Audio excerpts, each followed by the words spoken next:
What book was it that I was going to talk about? Hey everyone, how are you doing?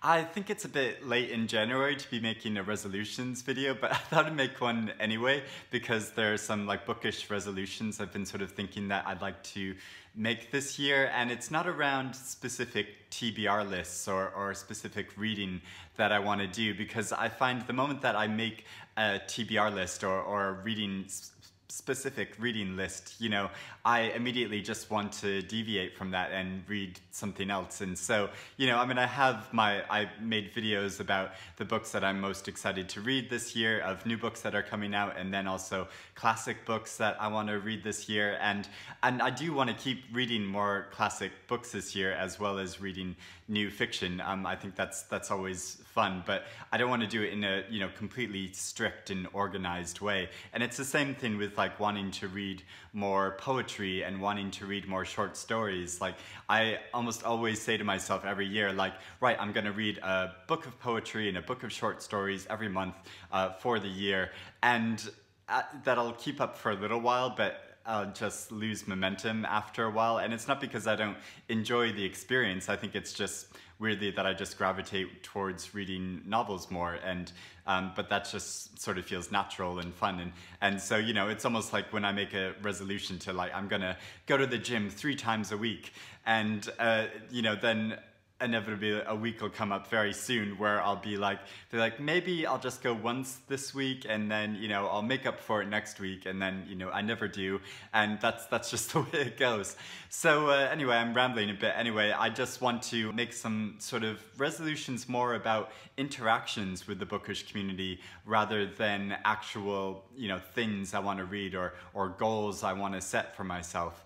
And so one of those things about reading, though, and like setting expectations on myself, is getting better at DNFing books and just putting a book down if it's not right for me. And it's something that, like, I feel like I haven't been too bad about it in the past when I've not been enjoying a book, and if I've just been really not enjoying it and getting to that point where every time I go back to the book it feels like work and a slog, then I just want to sort of like put it aside, but, you know, there's this part of me that feels very diligent, and it's like, well, I started reading this book, I said I wanted to read this book, so I should read this book, but actually no, I don't have to read this book, I'll just put it aside and I don't care about it. And I've been thinking about that especially because of the talking about my most anticipated books of the year, and I've started a couple of those books this month and really haven't been enjoying them. They just haven't been living up to the expectations that I thought they would. And I mean, I'll talk about those in my wrap-up video, but I'm not going to force myself to finish them.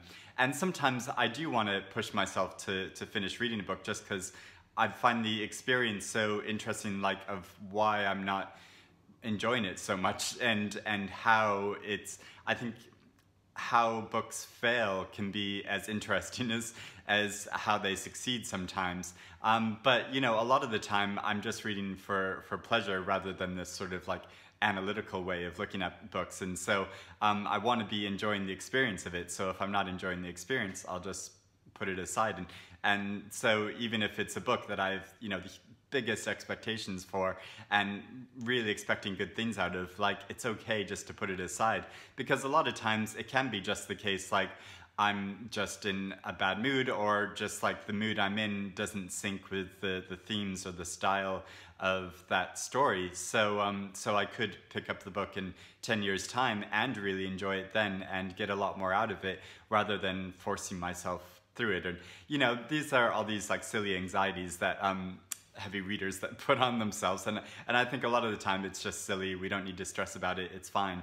But yeah, that's some of the anxiety I get in my head sometimes. So so yeah, getting better at not finishing books, that's something I want to do this year. But also, sort of tagging along with that, I just want to get more into the fun of reading and the experience of reading, and sharing that experience in the bookish community through all different social media platforms. Like, I was having friends with a drink of mine, switch that around, I was having drinks with a friend of mine recently who's also a booktuber and also really involved in like social media bookish stuff, and was saying like, yeah, she was saying, I really don't like going on Twitter anymore because it just feels like work now. And I've sort of got to that stage too where like it's sort of a lot of the initial enjoyment I got of interacting with other bookish people on social media platforms, it's sort of that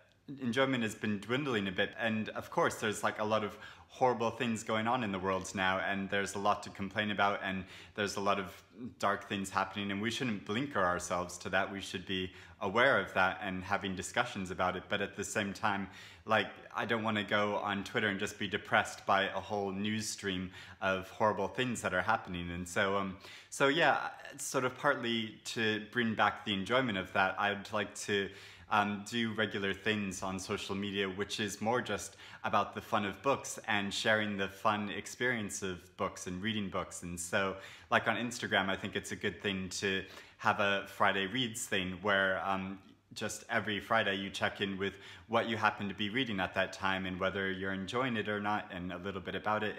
And so like this last week I posted about what I was reading on Friday, and then I got lost in the stream of looking at what everyone else was reading on Friday. And you know, and it's just fun to share in that experience. And it's the same thing on Twitter, where I think there's the potential there to have some really great fun bookish discussions around a particular theme about reading, or a certain style of book, or a certain you know, genre, or anything to do with books. And so like yesterday on Sunday, I started a discussion about the most horrifying or shocking scene that you've read in a book. And I talked about a scene in Cormac McCarthy's The Road that I found, you know, particularly terrifying when I read it. And I was actually like, you know, scared. It was like one of those situations where like, I need to put all the lights on because I feel a bit freaked out by this. And so, yeah, just sort of tapping into that experience of the joy of reading and sharing that, and hearing other people's experiences of having that with different kinds of books, many of which I haven't read. And so it's sort of fun hearing about those other experiences.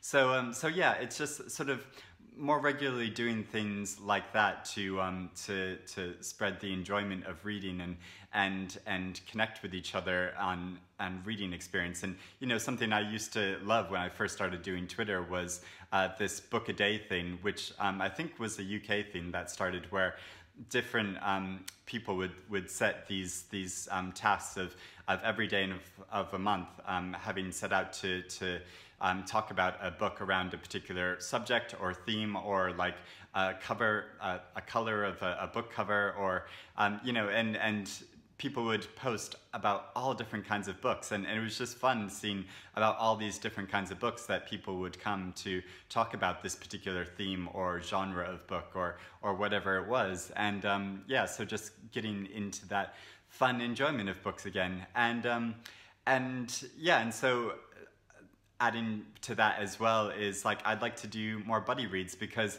I find a lot of the buddy reads I've done have been so enlightening and fun, and really made me think about what I'm reading while I'm reading it, rather than just sort of summing up at the end, which is fun and interesting too, to hear about in retrospect people's reviews that people post on Booktube and Goodreads and stuff afterwards. But it's also fun to hear about the experience as you're reading it, and sort of the intersection between our expectations of a book and the actual experience of it as you're experiencing it is sort of fun to discuss as you're reading along. So yeah, I'd like to do more buddy reads. And then also something I would like to do in real life, offline, is actually go to more libraries. And like, I had a lunch break recently where it was just a really dull, horrible grey day in London. I was having a sort of bad day at work, and so during my lunch hour I just went up to the Wellcome Collection, which is near King's Cross in St Pancras in London. And this is a library I've meant to visit for ages. It's sort of mainly a medical library, but just about sort of the history of medicine and the culture around medicine. And it's this beautiful, absolutely gorgeous library that I just loved visiting. And I sort of first heard about it because they run a book prize regularly, the Welcome Book Prize, and they're just celebrating an anniversary this year. And but also the author Jessie Greengrass, she researched and wrote most of her novel Sight that was published last year in that library, and she told me about how great it was, and so yeah, I went, and it's this beautiful collection. I just went in. You can get a day pass for free, and it's sort of like I don't go to that many libraries anymore, so it was just wonderful to have that experience of being suddenly surrounded by all these books that I wouldn't come across of normally, but just browsing through, I just found all these like interesting tidbits of information and these interesting looking books that I wanted to explore. And so yeah, I'd like to use more libraries again. And I just also read Susan Orlean's book, The Library Book, which is all about celebrating the culture of libraries. And so yeah, and and we're getting to a state where a lot of national funding is being pulled back from national libraries, and national libraries are closing. So yeah, I'd like to get more involved with going to libraries and using libraries and enjoying the experience of them again, because that's something I used to do so much as a child, but yeah, don't do so much anymore as an adult, because usually if I want a book, I'll just buy a book. Yeah, but yeah, so those are some loose resolutions of mine. So yeah, if you'd like to join in with these sort of more fun discussions about books that I want to have, then yeah, get in touch with me on the different social media accounts. So I'll list in the description below my Instagram account and my Twitter account, and but also I've been using Letterboxd more recently to track all the films that I've been watching, which I really enjoy seeing the other films that people have been watching, and how what people have been responding to the films that they've been watching too. So I'll put my account details for that below too. And if you're not familiar with Letterboxd, it's just another social media platform, but it's all around movies, and you can just, like Goodreads, just sort of log the movies you've been watching and write reviews of them if you want to, or just put a star rating or whatever. And I just put star ratings so far because yeah, it's just almost too much work to write a full review of the book, of the film I've been watching, as well as all the books I've been reading, because I really do enjoy the experience of writing long reviews of all the books that I read, and really analyzing why I enjoyed the experience so much, and what I think other people might get out of it or not get out of it if it might not be everyone's sort of book. So anyway, I'm rambling a lot now. So yeah, those are some of my resolutions. But let me know if you have any resolutions specifically, about sort of bookish interaction rather than, specific things that you want to read. Though if you wanted to talk about specific books you want to read, that's great as well. Let me know about that in the comments below. As it happens, I'm reading a book of short stories right now, Samantha Schweblin's Mouthful of Birds, which is just a coincidence, happens to be a short story collection, and I'm hugely enjoying it. It's so wild and absurd and wonderful, and so yeah, it's great, and has a beautiful cover, which is just always a nice bonus. So anyway, I'm gonna get ready for work now, and I'm gonna take off, and I will speak to you again soon. Bye everyone.